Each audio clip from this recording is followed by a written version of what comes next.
Hello, boys and girls, and welcome to another episode of the Iron Meditation, the Art of Living and Lifting podcast. I'm your host, Coach Michael. Part 2 of practical tools. So apparently there is so much that you can do in 10 minutes episode, so here's part 2. And if you're the first time that you're listening, welcome and thank you for having faith in me, and I hope you enjoy the show.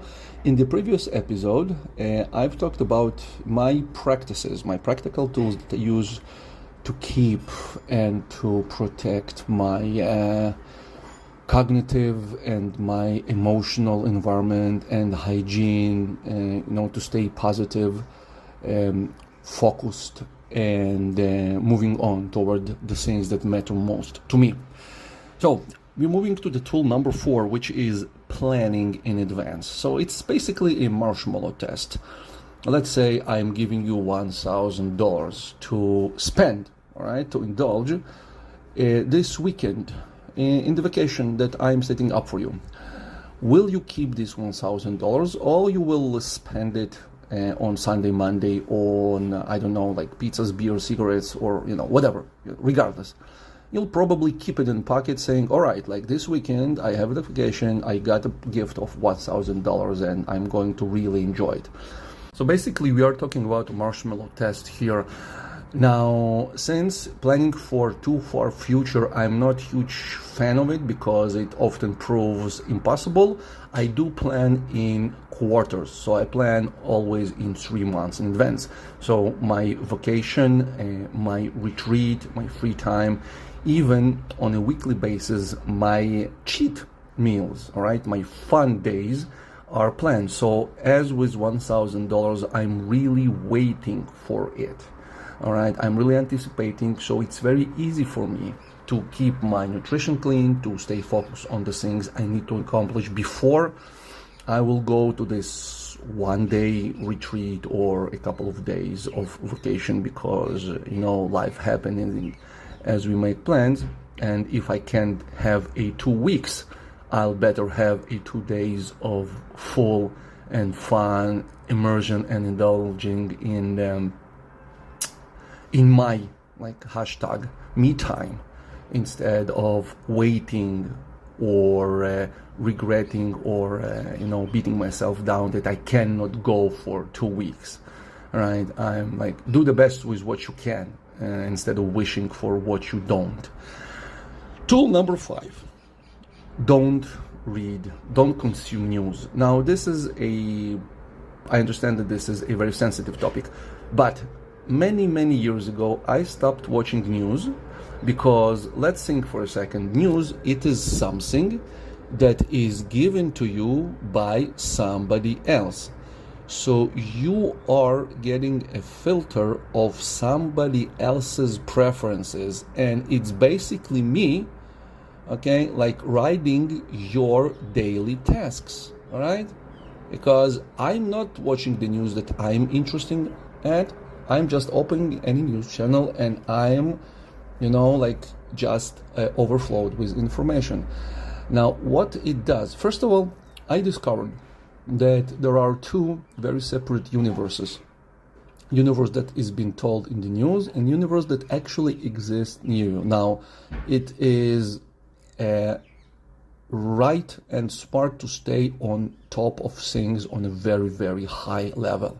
I am not living in in a monastery. I'm not ignorant of what's happening in the world. I just don't let these things get to me.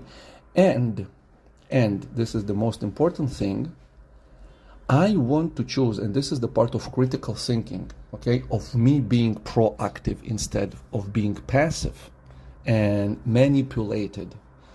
I choose the news and I choose the things that I want to know about.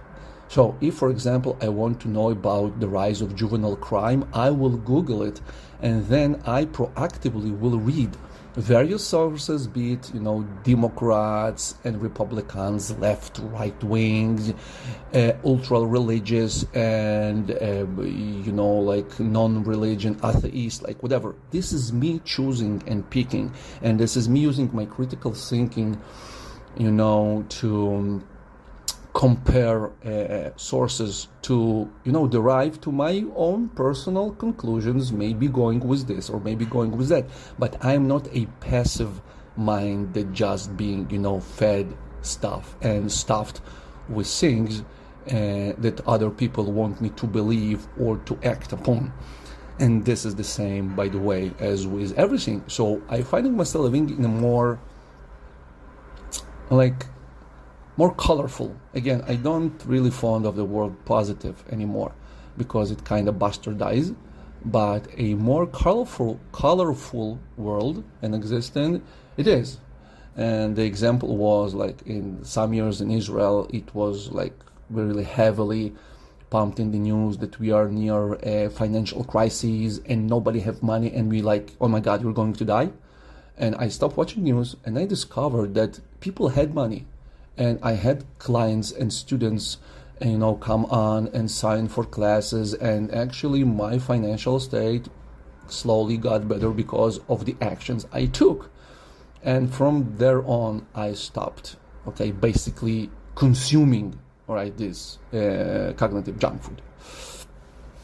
And the third, the sixth, is prioritizing life.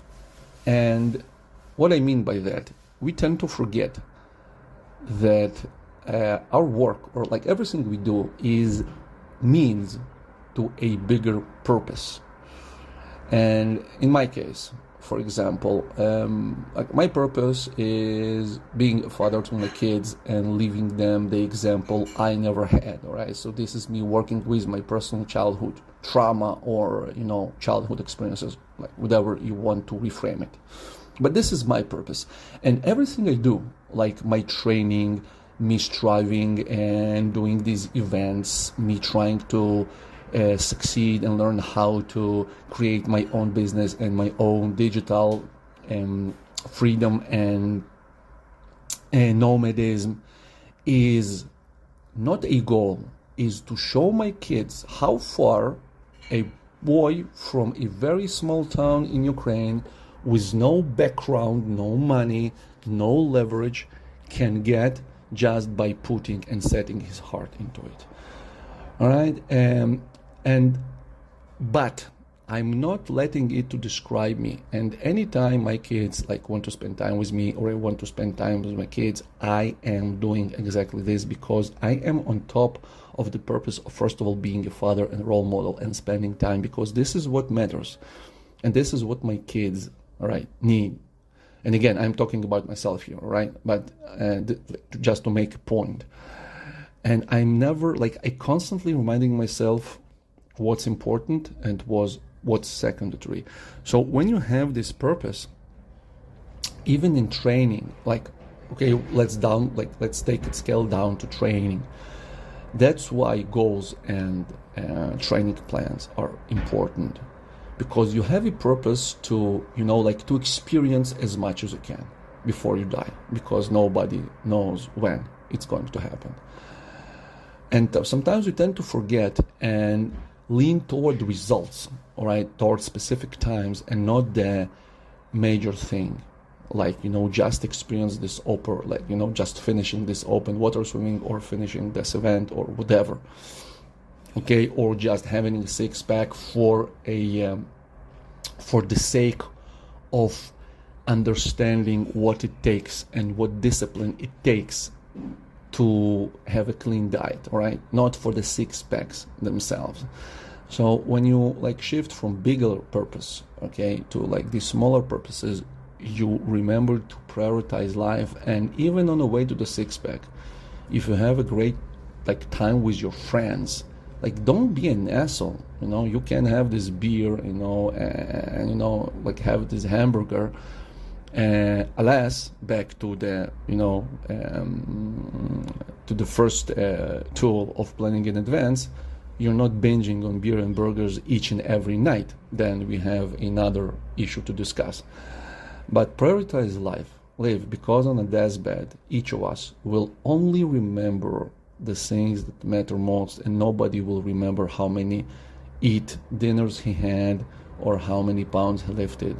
Okay, we will remember the time that we spent, the things we achieved, and the experiences that we had. So